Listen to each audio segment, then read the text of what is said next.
I've officially owned this reel for around a year now. Now you may be thinking, what problems does this reel have after being used for over a year? Well, I'm going to show you that in this video right now.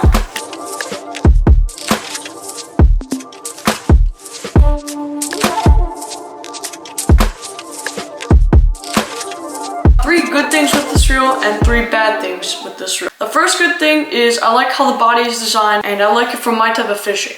I'm going to be mainly using this for a light saltwater and middle to heavy freshwater range of fishing. The body is a very sleek design. It's got black and gold aspects.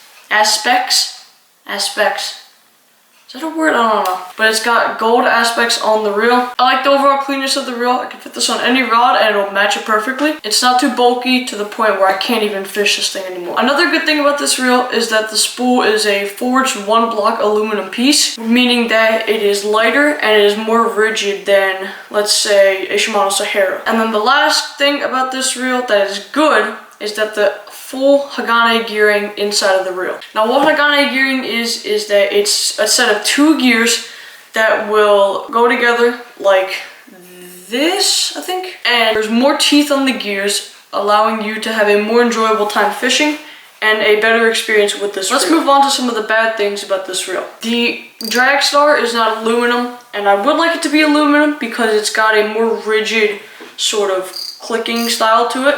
When I'm used to aluminum clickers, they feel more responsive and they are more accurate. These problems don't affect the fishability of the reel.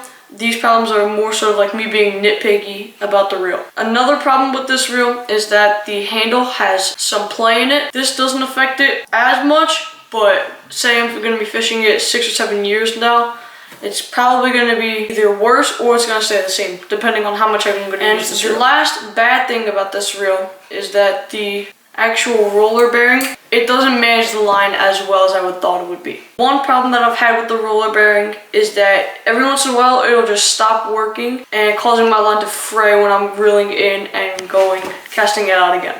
That could be just me not lubing the roller bearing as much because I normally just skip that and think it's okay because it's already pre-greased into the reel. I'll maintain this reel to the point where it's okay for me to fish, and if I were to put this back, ship it out to somebody, they would think this is a brand new reel. Let's talk about whether or not I think you should buy this reel. Now, for $100, this is a great reel. Could you get something a little bit better from Daiwa or let's say Megabass? Now, I know Megabass is $100, but it's Megabass, so what are you gonna do about it? Now, could you get something from there? Yes, you could get something a lot better than this. But for $100, this is what you're gonna get. You're gonna get the Hagane gearing, which comes in their higher end reels. You're gonna get this big T-bar sort of grip. I would like this to be a little bit more sticky and a little bit more rubbery for my liking. But again, that's just being nitpicky, and what can I do about it with a $100 reel? Another thing on why I think you should buy this reel is because, look at this.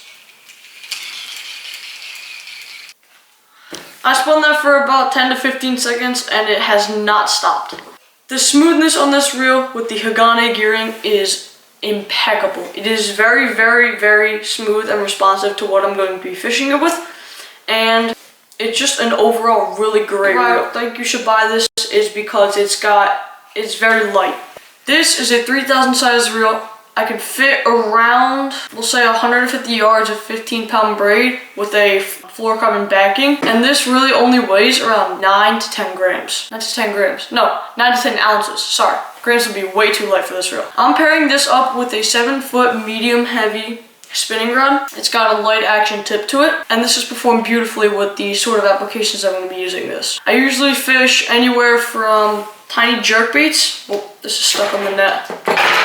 Fish it from tiny jerkbaits all the way to like 1/4 ounce jigs for smallmouth and largemouth, and anything in between that I can fish with this reel. You can get this reel on Shimano for around $100 depending on the size of the reel that you're going to get. They come all the way from a 1,000 to a 5,000 size spinning reel. I think it's a really good bang for your buck, and I really do recommend this reel for 1 year ownership. I think that's going to be it. Let's roll that outro right now. Thank you guys for watching that video. I hope you enjoyed that reel. Again, you can pick it up for Shimano for $100 and I recommend it. Make sure you guys hit the like button, subscribe, and I'll see you guys in the next video. As always, cast on.